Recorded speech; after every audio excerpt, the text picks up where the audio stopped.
distinguished leaders of the United States of America, representative of the U.S. Department of State, members of international community, friends and fellow Americans.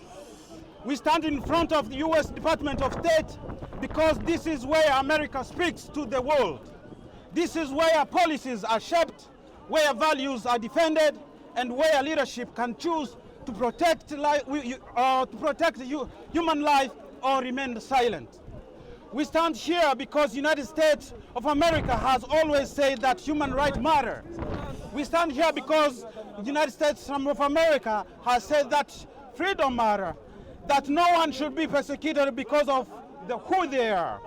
And today, we are here to ask a simple question as Banyamulenge and Tutsi community in DRC Congo. Do those principles include us?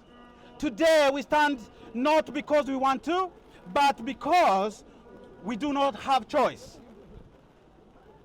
We have been told that agreement has been signed here in Washington. Agreement have been discussed in Doha. Agreement promising ceasefire, protection, and hope.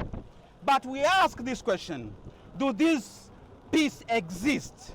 Because on the ground in Eastern Congo, there is no ceasefire. Banyamulenge and Tutsi community in DRC are still being bombed. There is no protection. There is only fear. While papers are being signed in conference room, our people in Minembwe and Masisi are being buried. While leaders are shaking hands, families are running for their lives. While the world speaks to the peace processes, in Minembwe we are living through destruction of schools, hospitals, churches, and homes. Let us be clear. The Banyamulenge Tutsi community in DRC Congo are being targeted, not because of what they have done, but because of who they are, because they are Tutsis. We want you to feel this, not just hearing this. Imagine your name alone could put your life in danger. Imagine your identity, something that you did not choose, becomes the reason that your home is burned, that your family is hunted, and your existence is denied. This is the reality of Banyamulenge and Tutsi in DRC families are facing today. In Minembwe, Bijomba, Masisi, the sky has changed. There is it no longer brings rain for crops. It brings drone strikes from Kinshasa. Drones sent by Kinshasa regime with the support of foreign allies, including Burundian forces. These drones do not ask questions. These drones do not verify targets. They fall on homes, on mothers, on children. We speak for the families who no longer sleep through the night because the night is when fear grows louder. We speak for the parents who must decide, do we stay and risk being bombed, or do we run and risk starvation? We speak for the children who have learned to recognize the sound of death before they learn to write their own names. Peace agreement means nothing if the bombs are still falling on civilians in Minembwe and Masisi. Ceasefire means nothing if people are still dying in Minembwe and Masisi and everywhere in Eastern Congo. Diplomacy means nothing if it doesn't protect human life. This is diplomatic failure, a failure where words exist but action does not, a failure where agreements signed but not enforced, a failure where the world knows but do not act. And we must say this with courage. Silence is not neutral. Silence is complicity.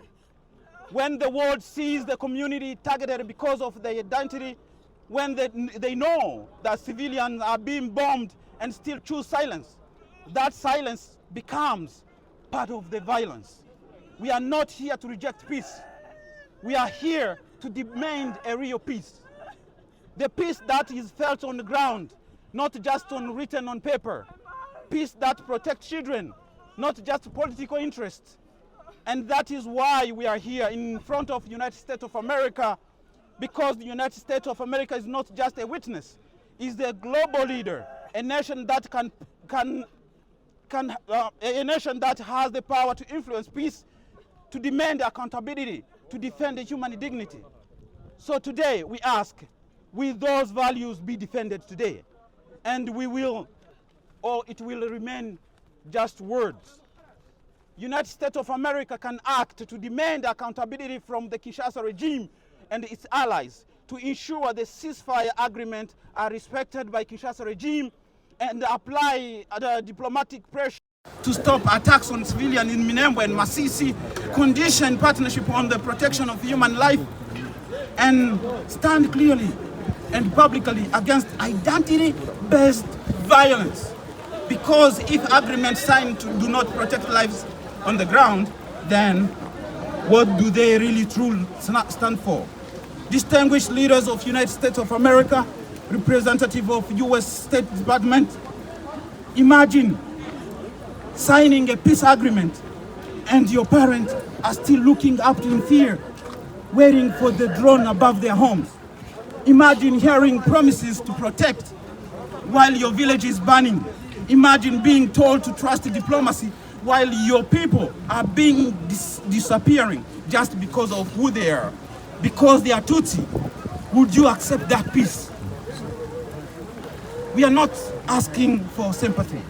We are asking for accountability. We are asking for action. We are asking for protection. Because today it is Banyamulenge. Today it is the Tutsi community in DRC. But tomorrow, if silence continues, it could be anyone. We refuse to accept a peace that does not protect our families. We refuse to accept a diplomacy that is ignore our sufferings. We refuse to disappear quietly just because we are minority Tutsi. Freddy, no more empty agreements, no more silence, no more complicity. Our people are still being bombed in Minembwe. Our community are still under attack. And Congo is killing Tutsi. And today we stand here in front of United States of America to demand that our lives matter. Thank you so much.